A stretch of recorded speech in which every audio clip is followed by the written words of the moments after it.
Okay, so this is our video lesson for topic 5.6, industrialization. And here we're focusing on government's role from 1750 to 1900. So this focuses on the political theme because we know that governments and states develop, expand, and decline due to internal and external factors. So during this lesson, they're either developing or declining because they're either industrialized or they're not.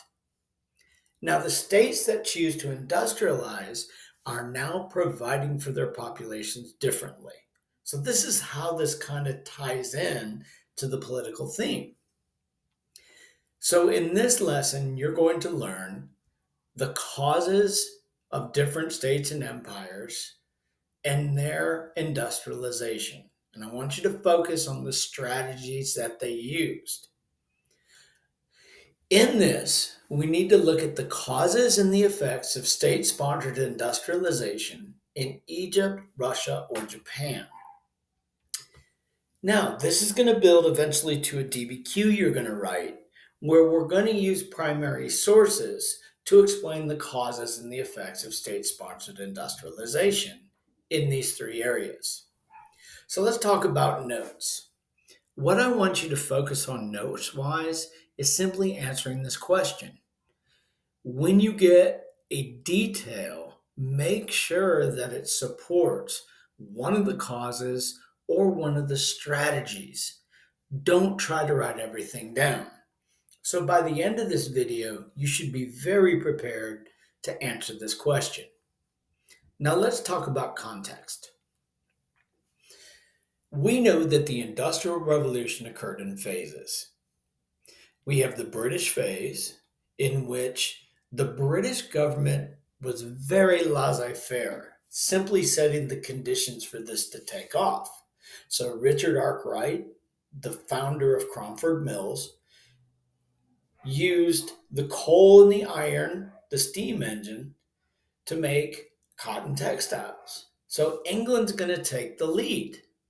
Well, after about 1815, other countries decided that they needed to industrialize to keep up with the British, to maintain their position in the world economy.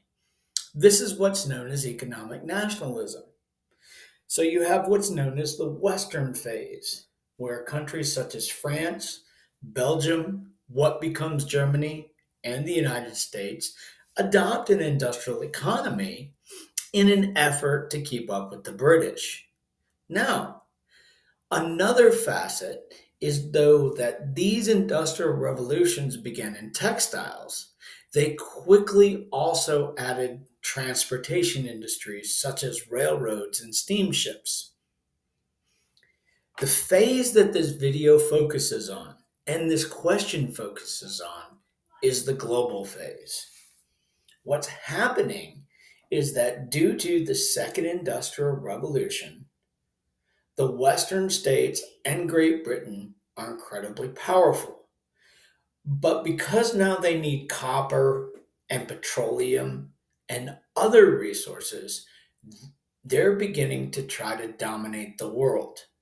They also need markets. So the states that industrialize after 1850, most importantly, Egypt, Russia, and Japan, all use what's known as state sponsored industrialization. Let me let you explore that a little bit further. After 1850, the world becomes divided. We have industrialized versus non industrialized. So, industrialized nations are simply industrialized, have an enlightened government, have a very large industrial army with high caliber weapons and a very fast navy. And what they need is they need sources of resources and markets. So they're the providers because they're providing things.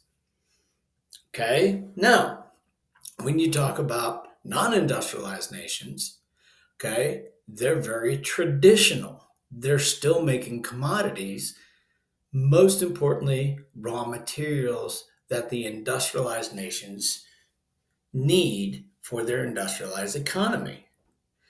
They have very large and poor populations, but they also demand the things that are produced industrialized. And so essentially, because they have traditional systems of government, they're very weak because they do have large armies, but they still use old weapons. And they are not naval powers. To put this another way, the industrialized countries are really becoming dominant over the non industrialized companies. The industrialized companies produce, and the non industrialized provide raw materials and markets. So when we look at this another way, these are the land empires that we covered in Unit 3. We have Russia, we have the Qing Empire, the Mughal, the Safavid, and the Ottoman Empire. All of these empires are in big trouble because they've lost their share of production and they're falling way behind the industrialized nations. So they have a choice. Do they maintain traditional ways and try to isolate themselves from the West?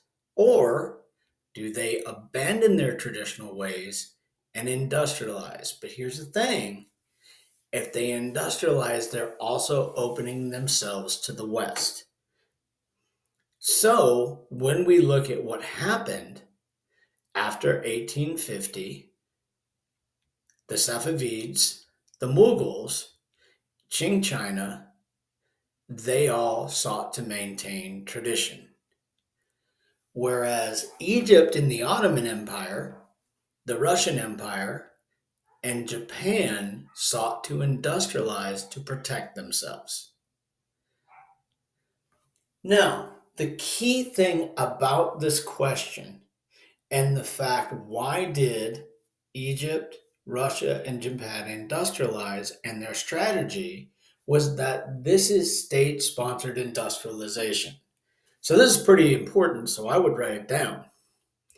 To define it, this is the process of industrialization in which the government is the main entrepreneur and they use law to create policies to promote industrial growth through state owned monopolies.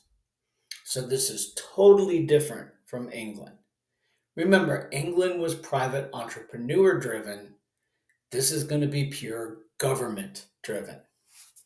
Now, the goal of this is to learn from the West to become as strong as the West while preserving as much of their traditional culture as possible. This is what we talked about in 5.4 and 5.5 as defensive industrialization. All of these states, they've got the resources, but they don't have the capital, nor do they have the entrepreneurs to be able to industrialize. So the government is going to take those roles because of economic nationalism. In order to be a strong nation during this time period, you have to industrialize. So when we look at this, the first state that does this is Egypt. Now, remember, when we focus on Egypt, we want to know the causes and the strategies. So, another way to say it is by the end of this section, you should be able to explain the causes and how they industrialize. So, put your pencils down really quick. Let's talk about the state of the Ottomans. See, the Ottoman Empire is the owner of Egypt. And the Ottomans, that once powerful empire that took over Constantinople, is in serious decline. Their military has been beaten. They've lost territory due to Balkan nationalism. And in order to kind of have a fingerhold for the rest of their empire, they began to give local states a certain degree of freedom, also known as autonomy. One of these areas was Egypt. And in 1798, Egypt was given a great deal of independence to remain part of the Ottoman Empire. As you can see by this map, the Ottomans are in serious decline. They're so sick that they're known as the sick man of Europe. And they're only propped up by the British and the French because the British and the French are scared that a major war is going to break out.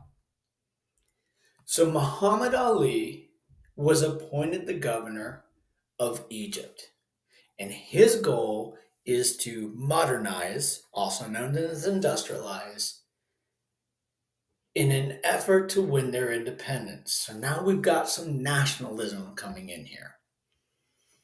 What he's going to do is he's going to look at his state and he's going to copy the French, he's going to copy the British, and build a European state in Africa. So, therefore, because they lacked the entrepreneurs and the capital, Egypt is going to be state sponsored because the government totally controlled it and was the entrepreneur. So, just like every other industrial revolution, it begins in the textiles industry. But because Egyptian cotton is very popular, this is where he's going to focus. So, Egyptian industrialization, when we talk about the state sponsored strategy, is that the government's going to create huge cotton plantations. They are going to pass laws and force the peasants who are unemployed, which there were a lot, to work on the plantations or in the cotton factories. They are going to, first of all, buy a bunch of technology from the French and the British. And they're going to bring over French and British citizens to teach them how to farm and to teach them how to run a textile factory. In other words, the Egyptians are really telling the British and the French, hey, come industrialize us. Their capital came from very high taxes, but also from loans. As you can see, at first it was a great success because cotton production booms and takes off between 1821 and 1849. And the reason why the British and the French were so interested in this area is the building of the Suez Canal. In exchange for teaching them how to industrialize, not only did the Egyptians under Muhammad Ali allow the British and the French to invest, they also gave a huge contract to companies to build this canal. Because, well, look at this map. When the Suez Canal was built, it almost cuts the passage to the valuable sources of cotton and markets in India for the British in half. Now, when we look at it, they were successful because they're a major cotton producer. So, in that respect, they did industrialize their cotton industry. Some of the wealth did filter down to the middle class, but the poor did not experience the modernization. Rather, they're the ones who are essentially taken advantage for. Secondly, there is a monstrous debt that they owe to France and Great Britain.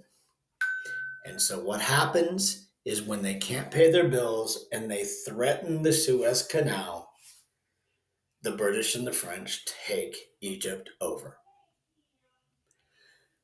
When we look at Russian industrialization, remember that we're looking at the causes, which is some sort of influence from the West, and the strategies, which is always going to be some form of state sponsored industrialization. So pay attention to the similarities and the differences. But again, don't totally write down every little thing. So when we look at Russia, and again, I wouldn't necessarily write all this down. Just like the Ottomans, the Russians were just backwards. They're still using absolutism. They have no parliament, political parties are outlawed, they don't even have elections.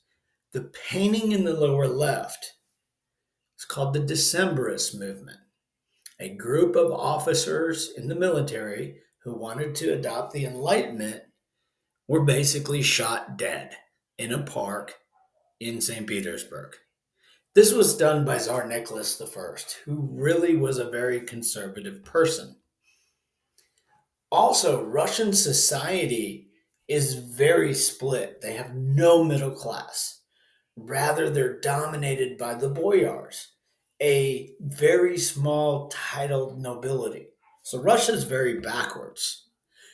They too had a crushing defeat in a war. And because of this, they decide to industrialize. As you read, the first step was Alexander emancipates the serfs and essentially pursues a policy of industrialization. So, again, this is state sponsored under what's known as the Witt Plan. The Minister of Finance, Sergei Witt, designs this plan of industrialization. And essentially, it begins with a massive railroad construction between St. Petersburg and Vladivostok. This is known as the Trans Siberian Railway. Now, because the reason why they focused on this first was because it would stimulate the growth in the steel industry, the coal industry, the oil industry, the textiles industry. Instead of starting in textiles, Russian industrialization started here. Of course, this plan was placed under the total control of the state. The Witt plan asked foreign investors from France to literally come in and build the Trans Siberian Railroad. No Russian really profited from this. The French did, though.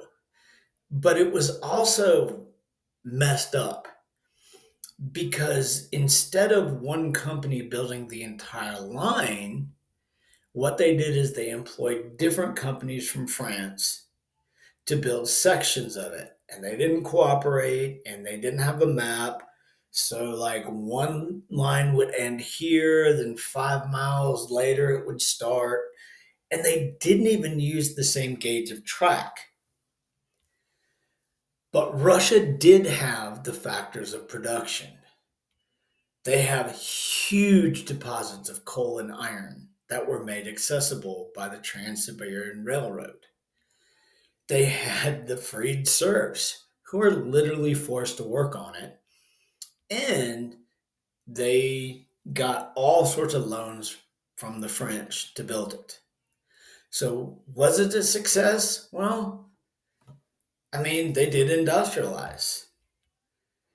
By 1900, they were ranked fourth in world steel production, but the wealth was in the hands of the government and a lot of the rich upper class. As a matter of fact, it was a law in Russia that they could come in and take over a business or take over a technological item that was profitable. They didn't have the protection of private property. So when we get to our final area, Japan, again, we want to know the causes and we want to know the steps that they used. And Japan's going to be a little different because Japan is going to be the success story. So when we look at it, this period is known as the Meiji Restoration. And this is when Japan modernizes and becomes a world power. So let's go back in time. When we last left Japan, they were closed. They still used feudalism and were ruled by a shogun, a military leader. They sought to limit the influence of outsiders and really focused on Shintoism and Zen Buddhism. In other words, they really were like China in trying to maintain their traditional culture. They were very hierarchical, with the emperor, the shogun on top, the nobles called daimyos. You have the samurais, who were the soldiers of the daimyos. We also have farmers, artisans, and at the very bottom, merchant. Notice the Confucian influence that's still being used in 1850. But what happens is, unlike the Ottomans in Egypt and the Russians, they don't lose a war. In 1853, an American named Matthew Perry, obviously he is a naval admiral, arrives. And with his ships, he presents this offer. Hey, why don't we become friends and, we'll kind of trade together and everything. He stated that he would give them a year to think about it and would return to receive their answer. Well, when he returns, he comes with warships. And within the first day of his arrival, he demonstrates the power of those warships by blowing stuff up. So ultimately, Japan agrees to open up. They agree to the treaty with the United States, and this is known as the Treaty of Kanagawa. Now, you don't need to really write all this down, just understand that this is the treaty that opened Japan. What it did is establish a friendship between the two countries, that if an American was there, that they would be treated properly, that if an American ship arrived, that it would be offered food and supplies, but most importantly, it opened Japan for trade. This ends officially Japanese isolation. So this sparked a rebellion. Instead of the old shogun system, the emperor was restored. Emperor Mishito was proclaimed. This is why it's called the Meiji Restoration, because it's called the Enlightened Rule. And the number one goal of this was to modernize Japan. The first thing that the Japanese did is the Irakura mission. This is when they sent a diplomatic group to study the methods of the West. They spent time in both the United States and Europe studying everything about life in the West, studying industrialization, studying their governments, their military, their education systems, their social structures. See, Japanese industrialization was very defensive. So when we look at the changes, they adopted an enlightened style government, but it was tweaked to fit into the Japanese culture. They adopted Western lifestyles. But the flip side is they also really adopted nationalism. This is why Japanese industrialization is defensive, because they're industrializing not to adopt the culture of the West, but to defend themselves. So, started in textiles, but spread very quickly to railroads and steel. Japan did have sources of coal and iron, but they were already very strong agriculturally. Due to the agricultural technology, there was more labor available, and the Japanese also capitalized on their female population to work in textiles. High taxes were made, and just like everybody else, they bought technology and they employed people to teach them how to use it. But here's the big difference in the success story. The Japanese are learning from the West to be as strong as the West. What they did is they selected a group of families who were brought in to learn and run industries that they were given privately after they were successful. So when you look at a Japanese company, such as Honda, Yamaha, Mitsubishi, these are Zabatsu families that that were given these businesses and were very successful. So again, Japanese, they begin to adopt Western culture. But remember, they also maintain elements of their own culture. So when you look at the different states, the empires that adopted it, industrialization, they're all going to be caused by this expansion of the West. And that decision to industrialize, to become strong like the West, but to preserve their culture. So their main strategy is going to be state sponsored. So when we zoom in a little bit closer, they were all driven by economic nationalism and defensive industrialization. They're doing this to survive and remain powerful. They do begin in textiles, but they also build railroads, and Russia and Japan become great steel producers.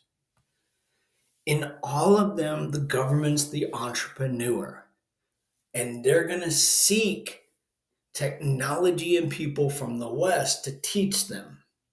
But Japan's going to be the most successful because, unlike Russia, where they just industrialized and it didn't spread, unlike Egypt, where they ran up debts that they couldn't pay, Japan developed a class of business owners called the Zabatsu. These are upper class families that were trained and eventually given these businesses.